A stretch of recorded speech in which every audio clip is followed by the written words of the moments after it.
Hello, magical creatures. I have some quick announcements before we get into this episode about my experience at the Windy City Paranormal Festival back in June. So I want to do these real quick before the events fly by. If you're in Southern California, I recommend that you keep listening. Otherwise, you're going to be like, you never say when you're doing stuff. So I don't want to hear it if you skipped this. First of all, yes, I'm still offering readings and one-on-one sessions with people. You can DM me on Instagram or email me to book a session. It is sliding scale or pay what you can, and it's stayed that way for a long time. But I do require a $20 deposit to hold a date and time that we both agree on. Most of the sessions are still anywhere from the shortest has been 15 minutes, the longest is 60 minutes, and it just naturally ends when it's supposed to. So let's connect. And genuinely, it is pay what you can, but if people start to abuse it, which I've said before, you're gonna lose it. So be mindful of that. August 9th, the Mystic Museum is throwing a private mixer from 8 p.m. to midnight. There are only gonna be 20 extra tickets available, and that was by demand. So those are gonna be released once they make an announcement on their social media profiles.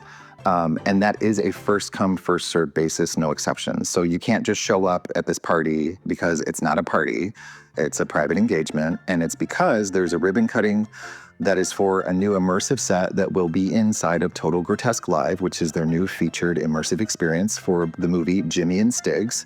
This movie is produced by Eli Roth and his new production company called Horror Section Studios. So that's a plus.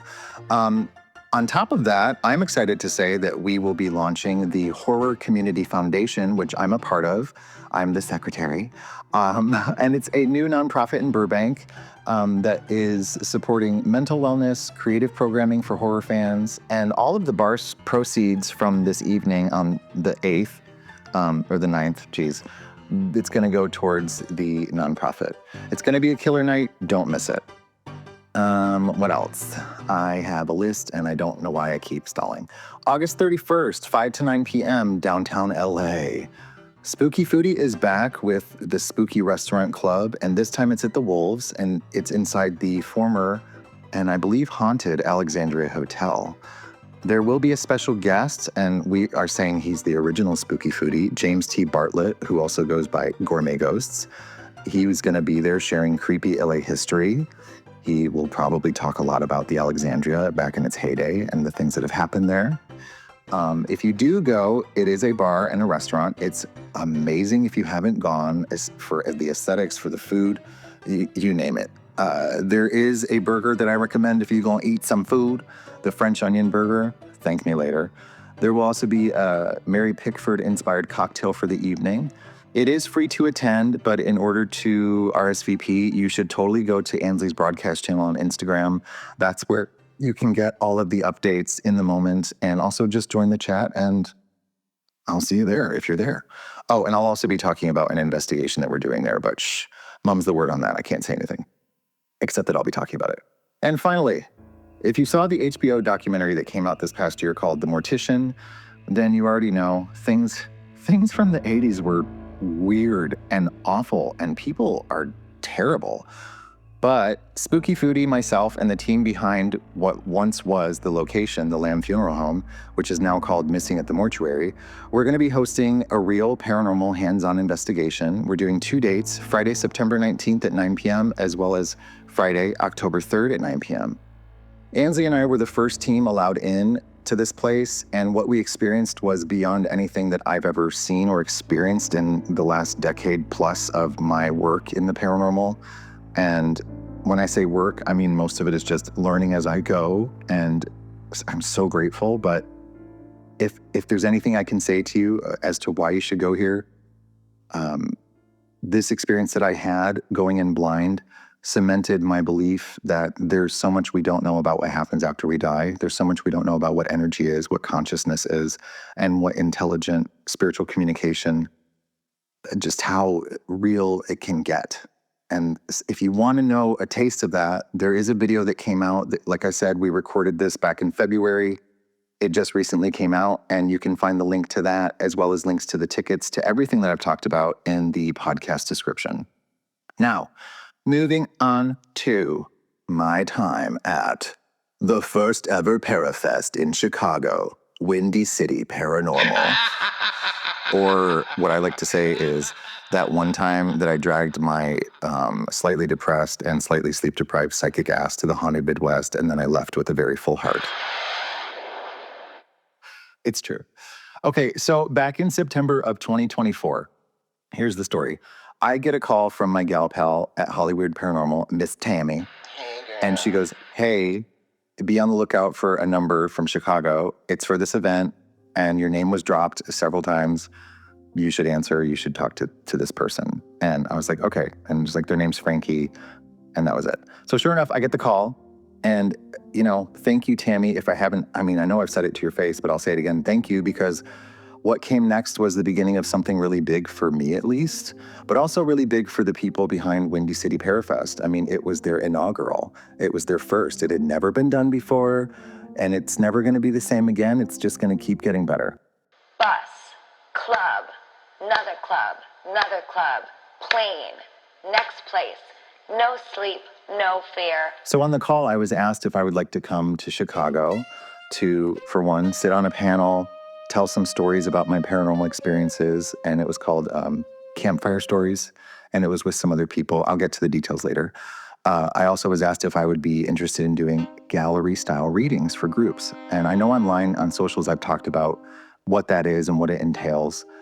And it was also live streamed. I was told it would be live streamed, and it was for groups of up to 20 for each group. I did 2 different ones. And then I also was able to offer one-on-one sessions, and then just exist and get to commingle with some magical, slightly haunted, slightly unhinged, and authentic weirdos like myself. So obviously I was hearing all this and I just said, no, nerd, no way. I'm so busy. I'm so booked. I'm beloved. I do not have time. So yeah, I said yes. I desperately said yes. Please tell me everything.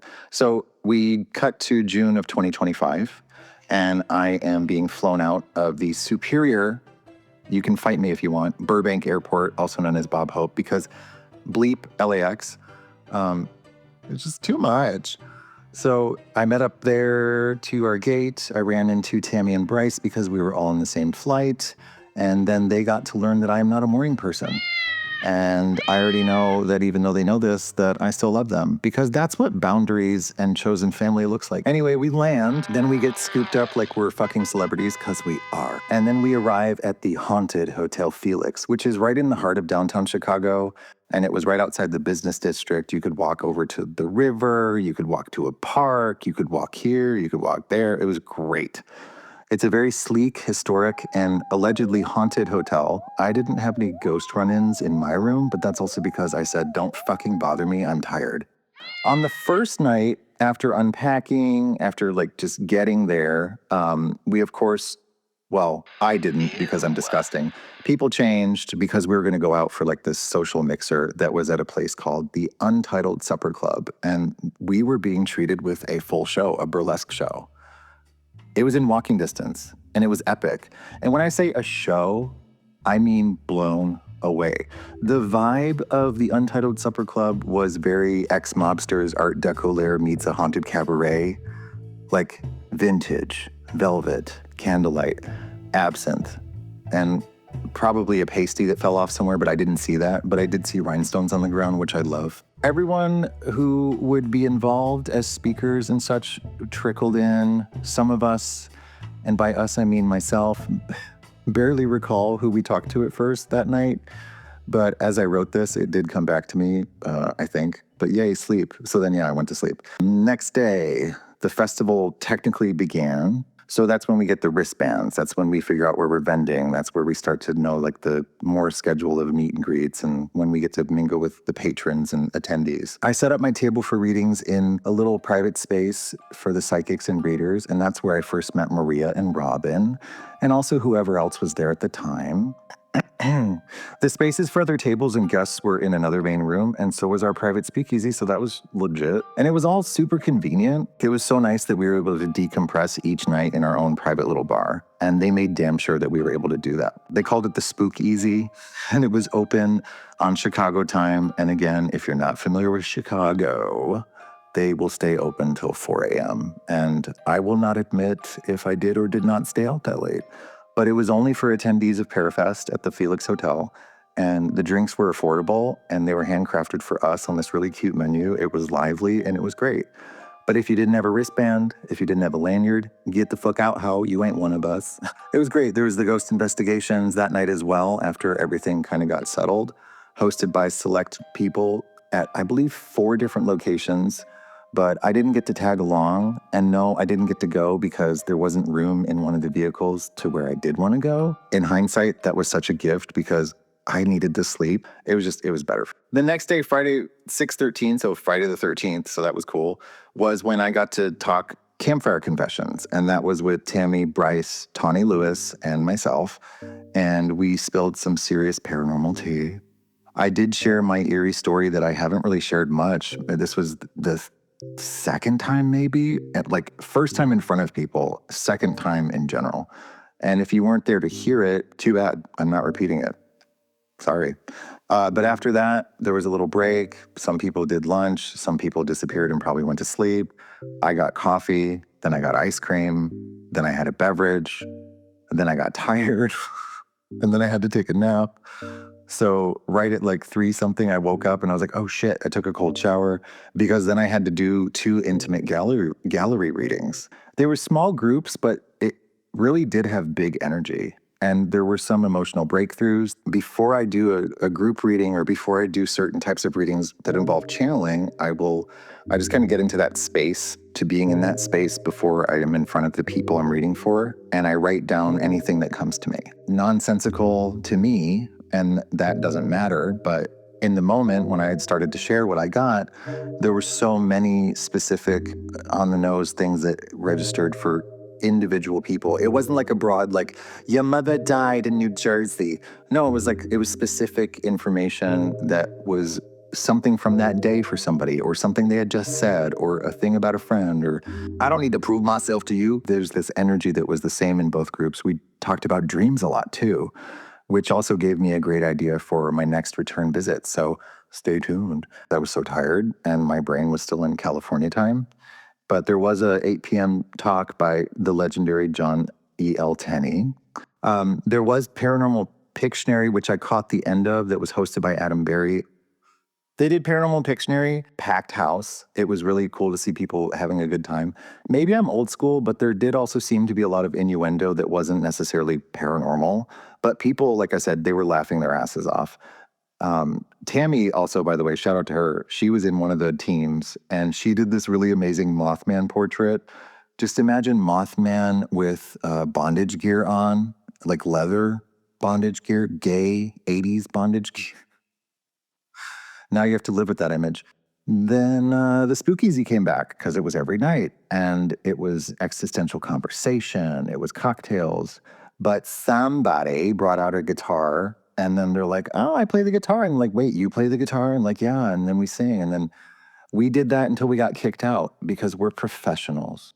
But I was like, what did we sing? We sang Sweet Child of Mine, Landslide. Did we do The Chain by Fleetwood Mac on repeat? I don't know. You tell me. But the night ended, I went to sleep. And then the next day, bitch, I slept in.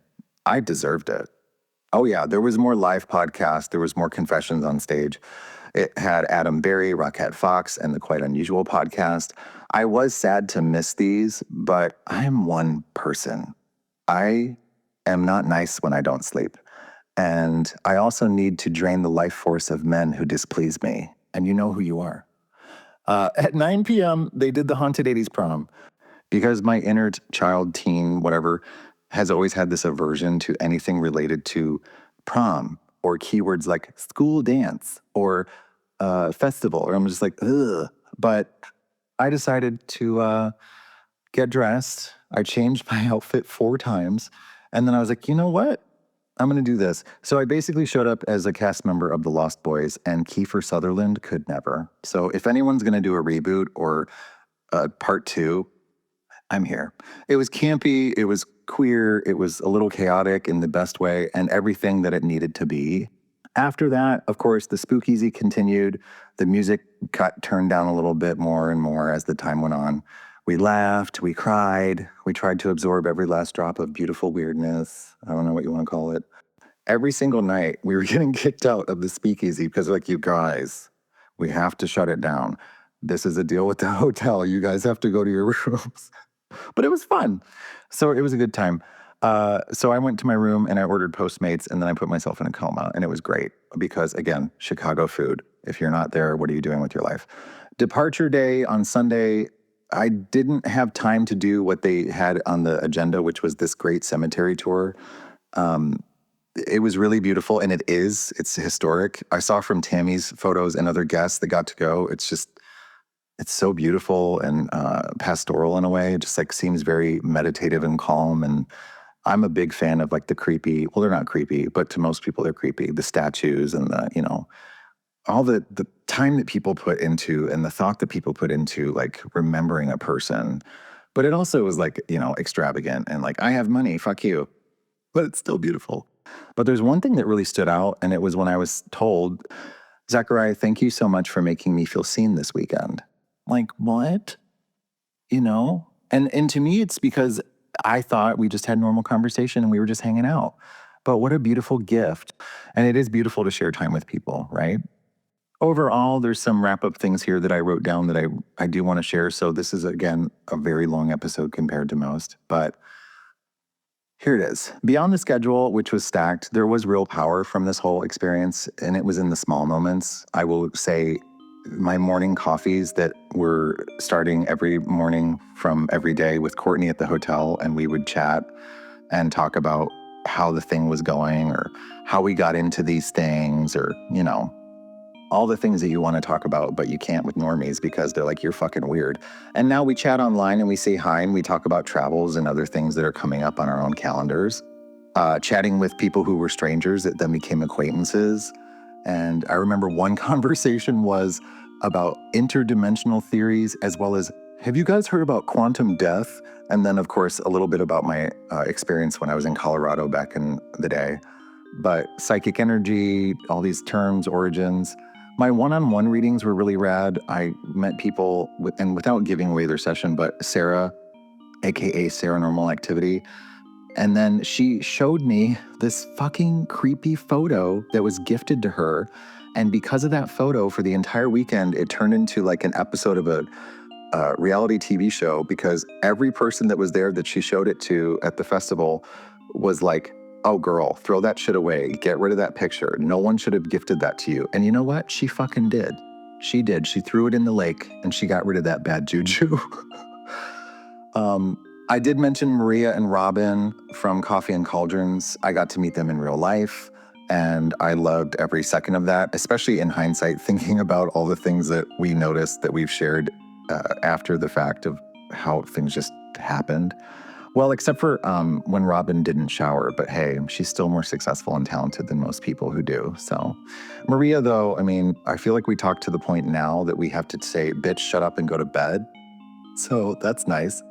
What else? I still talk to Robin and Maria via text. We even have a group chat that you're not fucking invited to, and it's hilarious. And that's all I'm going to say. So whatever.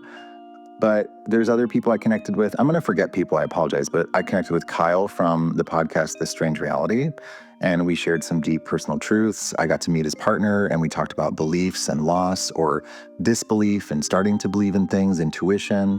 But it also just was a nice way of solidifying kinship, friendship, and I love when it just makes sense. However, Kyle, I am still waiting on my episode that I did for your fucking show, and I don't know when that's going to happen. Bitch. Just kidding. But what was Windy City like? It was open. It was inclusive. Everything was walkable. The weather was great. My hotel room didn't have drama because ghosts did not fuck with me. And the whole festival did feel like a retreat for misfits that don't want to be performative, but they want to connect and try to expand who they are and where they're going. And again, I'm not going to mention anyone that we or I felt was not like that, but they know who they are as well. Oh, the unexplainable stuff that happened. This is cool. The gallery readings, here's some more stuff. During one of them, I brought up a person's friend and I said, you should check on this person's health. It feels urgent. And they nodded and then we moved on. So cut to That friend, they confirmed, and they said that friend ended up in the hospital literally as we were all saying our goodbyes and flying home. Call it coincidence, call it connection, but it led to some real chat. And it, to me, opened up this whole thing about checking in on people and really taking the time to see how they're doing and to mean it, not just to go, oh, how's the weather today, you know? But Chicago, girl, you done showed out. I do want to take a moment to properly say thank you to everyone that made Windy City PARAFEST unforgettable. And it was great. It was gorgeously ghoulish. I appreciate the help that I received during my gallery readings from Courtney. Thank you for just stepping in and doing that. Christina, nothing says friendship or new friendship like connecting and chain smoking cloves outside of a hotel at 3:30 in the morning and being kicked out of your own speakeasy. That's iconic behavior. And Chicago, yes, Chicago runs on corruption and caffeine, and apparently cloves and chaos now too. I will say I can't pretend that everything was all glitter and ghosties because every big festival or every group activity is going to have a bad apple or at least some type of off-brand applesauce. You know the type. It's like they lurk in a corner. They're like a character in a deleted scene of Beetlejuice. But to quote the ever-wise Moira Rose from Schitt's Creek, she's the freckle on the nose of life's complexion. And baby, that freckle was acting up. But Moira also states, gossip is the devil's telephone. Best to just hang up. so still in the middle of the madness, we built something beautiful. I think Vampira would have wept tears of joy. The photos, the memories, the vibes, and of course, just everything about it. But in all seriousness, on this weekend in June, it reminded me of what community could be and should be. And it was more than what it was written out to be in theory and when it was being planned and coordinated before tickets were bought for planes and hotels were accommodations and blah, blah, blah, blah, blah. I think everybody involved should be very proud. We should all be proud of how it went. Hallelujah. You know that's right, Cora. Thank God that church did not burn down. Hallelujah. Hallelujah. Thank God that church didn't burn down. Chicago, you've still got my heart, and you're still got by the mob, of course. But to everybody who danced, everybody who cried, conjured, thank you. To the people who stayed up way too late and were getting kicked out and had to get up too early, thank you. To the people who didn't come, honestly, thank you too, because your absence spoke volumes and the room was lighter without your weight. Windy City, I will be back if you'll have me. Maybe not tomorrow, maybe not next week, maybe not next year. But next time the veil thins and the spirits call, you should believe that Zachariah the Witch will always answer. And leather every night. No sleep. Bus. Club. Another club. Another club. Plane. Next place. No sleep. No fear.